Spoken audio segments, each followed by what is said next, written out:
speaker Diksha LLB third sem.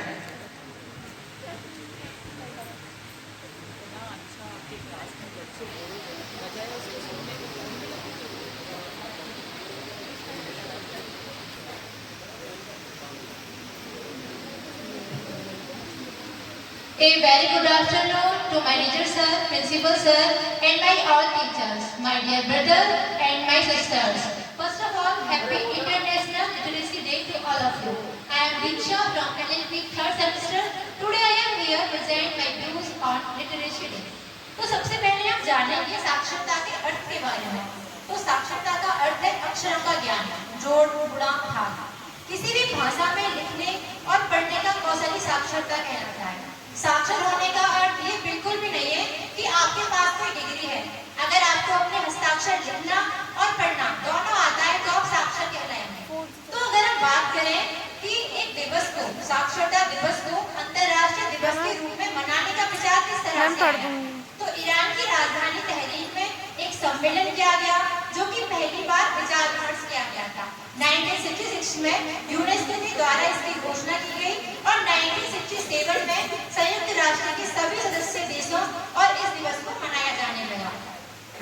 साक्षरता और शिक्षा दोनों में बहुत डिफरेंस है, इसकी तुलना नहीं की जा सकती, लेकिन हम ये जानते हैं कि साक्षरता से ही शिक्षा को प्राप्त किया जा सकता है, क्योंकि प्रत्येक शिक्षित व्यक्ति साक्षर होता है, लेकिन प्रत्येक साक्षर व्यक्ति शिक्षित नहीं होता है। पहले वो साक्षर होगा, देन वो शिक्षा ग्रहण करेगा।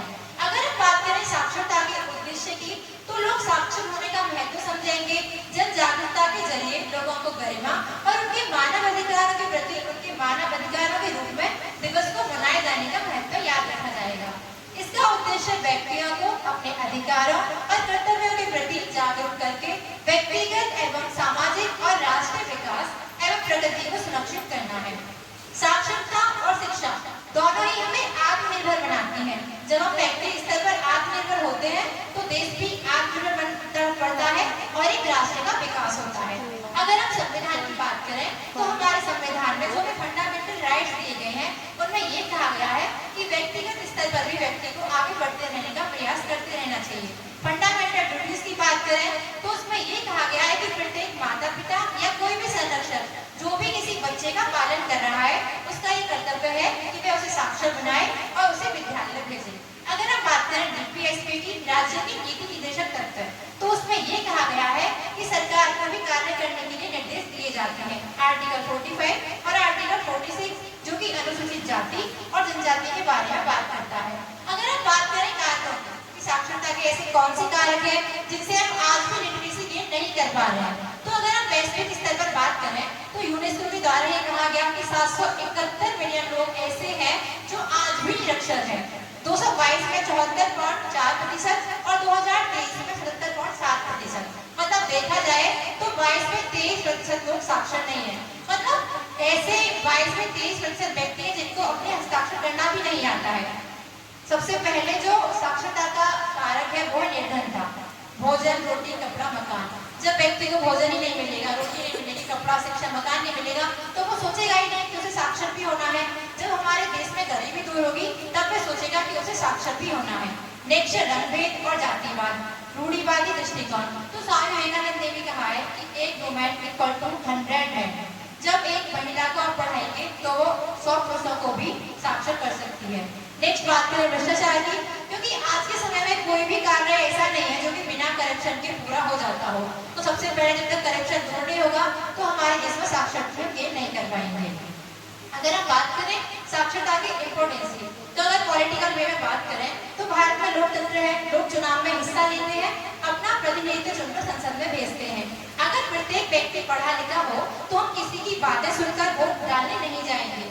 अपने विचारों को, अपनी आवश्यकताओं को ध्यान में रखकर हम अपने प्रतिनिधित्व का चुनाव करेंगे। तो इसलिए साक्षरता बहुत जरूरी है, क्योंकि बिना साक्षरता के शोषण, अत्याचार, हमसे गलत फॉर्म पर साइन किए जा सकते हैं, हमें सैलरी भी कम दी जा सकती है।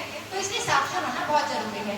अगर हम बात करें इकोनॉमिक वे में, तो जो किसान है वो अपना अनाज किस तरह बेचेगा, अगर वो साक्षर नहीं होगा तो वो कोई वस्तु कैसे खरीदेगा। तो इसलिए व्यक्ति के विकास के लिए साक्षरता बहुत जरूरी है। साक्षरता से शिक्षा की ओर बढ़ते हैं, नए नए विचार आते हैं, आपके अंदर विचार उत्पन्न होते हैं तो आप साक्षर होते हैं। हम बात करें कि जो हमारी गवर्नमेंट है इसके लिए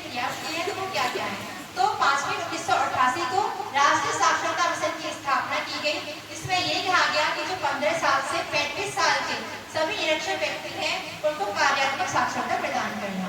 2001 में सर्व शिक्षा अभियान चलाया गया, जिसमें कहा गया कि सब पढ़ें, सब आगे बढ़ें और मिड डे मील योजना भी लाई गई, क्योंकि उससे एक फायदा हुआ कि जब मिड डे मील योजना है तो बच्चों को उनके माता पिता स्कूल भेजेंगे, कम से कम एक टाइम का भोजन तो उन्हें मिलेगा ही। नेक्स्ट निरक्षर एवं अनिवार्य शिक्षा अधिनियम, जिसमें 6 से 14 वर्ष के बच्चों के लिए निःशुल्क शिक्षा का प्रावधान दिया गया।